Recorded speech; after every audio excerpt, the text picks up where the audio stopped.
Let's talk about the Dream SMP. Initially, when I was going to make this video, the idea was partially to speculate about what was going to happen in the future, but as that started to progress, it actually has redirected me into talking about where the Dream SMP went wrong and what it can do to correct itself back onto the right path. The first thing that we need to address is if the Dream SMP is even worth talking about, and obviously by the fact that I'm making this video, it is. The reason is due to the fact that the Dream SMP has gotten too popular, and what I mean by that is that it has become so big and got so many people their true start into a YouTube career that the creators on the Dream SMP not only won't be able to let it go, but will find reasons to continue to pour out their effort into reviving the Dream SMP. This point is pretty obvious when you look at how any member of the Dream SMP, when asked if the server is dead, the response is always that something is in the works. Season 2 has officially started, but let's take a look at the mistakes of the post-Landberg era that led to a drop-off on the server. One obvious factor that played a part was the people. Both players and viewers had become bored with the server, but this is actually an incredibly minute reason as to why the server died. Look at any television or movie series. They can last years, even decades, of one long progressing story, continuing to maintain and even grow their fan base. The one point that I'm making by bringing this up is that the fact that some people got bored of the Dream SMP isn't the main reason that the server died off for a bit, but rather only a small factor. In order to realize why the server began to fail, we must look at why it succeeded.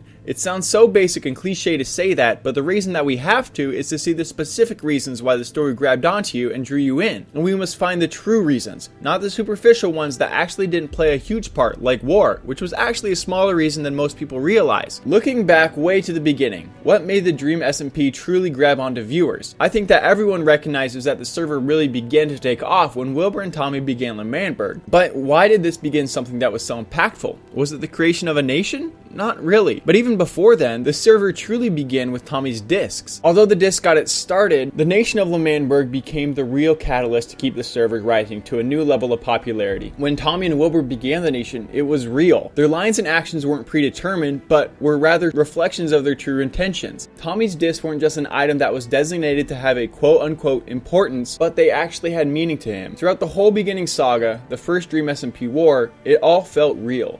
It really felt like Wilbur started the nation because he wanted to be separate from the others, and it felt like Tommy was causing problems on purpose because that's who Tommy was. It didn't feel like they were following directed, scripted points, because they weren't. If you haven't watched Tommy's tribute to the Dream SMP, I very highly recommend it, because it tells this story of where the server succeeded on a personal level that I could never reach. But what he says shares the same sentiment that I hold as to why the server was so successful. When Wilbur wrote the script, he focused on plot points, and to a minimal degree, dialogue. What this meant was not only that there was freedom for the players to act, but a challenge. When people interacted, they had a goal to move from one spot to the next, but yet it was natural. We loved the stories that were shared throughout the live streams because nothing felt out of character. Nothing felt forced. When Tommy would sacrifice his disc for a nation, it felt natural. When he burned down George's base because he thought it would be funny, it was natural. And the consequences that he got fit. When the Landberg sent out 4 people just to kill Techno, it felt natural.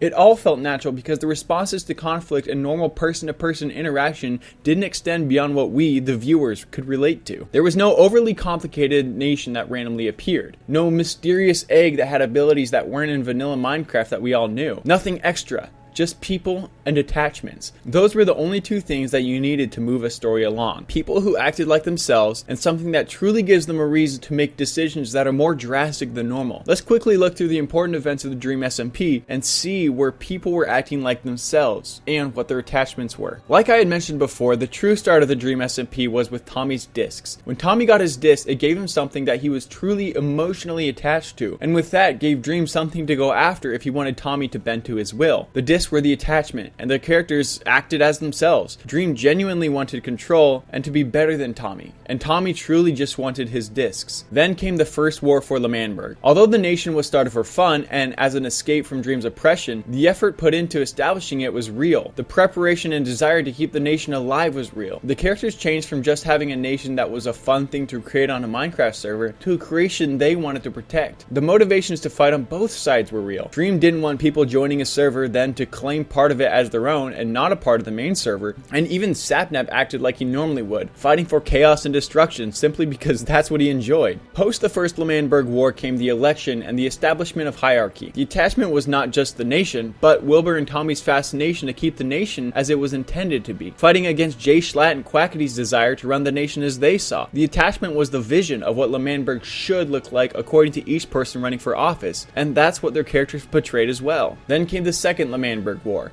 Tommy had a true desire to get L'Manberg back. He said in his tribute that when the first war was happening, it was all that he cared about, and that same sentiment held true here. Wilbur had the true desire to annihilate the nation. His creation failed, and he was going to destroy it. Jay Schlatt wanted to rule L'Manberg, and he wanted truly to be annoying and to spite Tommy and Wilbur. Dream wanted to continue hold power over Tommy, and Techno wanted to abolish all governments and to fight. This is where the Dream SMP went from good to great. All of a sudden, the server didn't just have two opposing viewpoints, but rather it had many. But what made this all work so well was that they all revolved around the one single attachment of L'Manberg. Some wanted to destroy it physically, some politically, some to corrupt, and some to reclaim. They all revolved around one point, but yet had an overarching issue that drove the plot from the beginning and continued to drive it after. After the fall of L'Manberg came exile, Tommy acting irresponsibly and Tubbo exiling him in order to protect his nation. Then the execution of Techno. In a 4v1 that Techno was winning, it took capturing the horse that he had attachment to in order to stop him. And then the final battle of L'Manberg, the culmination of the Dream SMP. This was the final time the entire server came on to rally around one single thing, the nation of L'Manberg. Some wanted to give all they had to protect it, some were hell-bent on destroying it, and others simply wanted chaos. But it all revolved around one nation. Even those who wanted to avoid conflict and had no true affiliation with either side were dragged in, but each person acted in accordance to their own desires and for their own true motives. After that point, the server began to go down. Almost everyone's story had come to an end. Almost everyone's. Only Tommy and Dream's arc remained. Tommy set a world record for Twitch livestream concurrent viewers, falling just 300,000 short of Techno's record for the peak viewership on the Dream SMP, and then it ended. From there, the server changed drastically, and we noticed. At this point, everyone recognized that the script was no longer about creating natural interactions that moved the story forward, but was rather about creating characters that were complete fiction. The Dream SMP started grounded in reality. Every conflict that happened was a real conflict that could happen on any server. But when elements like the egg or Quackity started being introduced, things stopped making sense. The egg wasn't real. There was no conflict about it. Everything was fake. It felt like you were just watching a theater production. Some parts were entertaining, of course, let's not get that mixed up, but the connection wasn't there. Bad Boy Halo was acting in a way that wasn't even close to him as a person, so immediately there was a divide, and the unnatural characteristics of the egg simply weren't compelling. The one remaining aspect that held any weight was Dream in Prison and the Revival book. Although it wasn't unnatural to vanilla Minecraft, it made sense. The canon life system added weight to the story, and what would happen if people died for real? Realistically, you wouldn't look at a Tommy or Wilbur and say, you died 3 times, you can no longer log on to the server. So this fit. It filled a gap that needed to be explained. But then Dream escaped and the server lost its grasp on the magic that it first had. Quackity created himself a character that didn't at all fit who Quackity was. And this sucks because the talent Quackity has for cinematography is incredible. The shots he has are beautiful. The way he structures his streams are incredible, but it's all fake. At no moment do you wonder what's going to happen next, because you already know that it's all predetermined. Not just plot points, but each action, each line, each meeting, each setting, it's all predetermined. No longer do you get to see how Tommy or Wilbur or Techno would overcome or respond to a situation, but rather you're left with seeing how well someone could read lines off a script. The impact was gone. And this is the problem with the Dream SMP. Reality is gone. The interpersonal connection between the viewers and the creators has greatly diminished. This is the reason, but this reason can be solved. To start, people need to get back on the server, not just for a story. Not at all, but they need to get on to play. Initially, the server was created as a place for creators to come and play, and although it quickly grew beyond just that, the core still remained. Ranboo and Techno having mining streams, Filza and Foolish doing their building streams, Tommy and Tubbo had mindless goof-off streams. Each person had something to do beyond just the conflict and angst. All the players recognized how tense they were, and they needed to detox from that. They need more than just a break from the server, but to be reintroduced as a place where they can just relax and have fun without needing to have every action predetermined determined by a script. Let them play as they want to play. Plots and conflicts will naturally arise, and when they do, build off them and move forward. To say that two people are mad at each other simply because that's what the script dictates proves to be shallow and uninteresting. Don't discount the intelligence of the viewer. You can't pump out garbage and assume the viewer would be interested. You can't overcomplicate something and assume the viewer will be as bought in as you are. The best stories have natural flow. They're like water, flowing the path that gravity takes them. I love the characters on the Dream SMP, but it's time they set down the shovels, stop trying to dig a path in a direction that they think the river should flow, and let the story just go where it wants to go. It will happen. Conflict will naturally arise. Tensions will naturally come to pass. You just have to let it.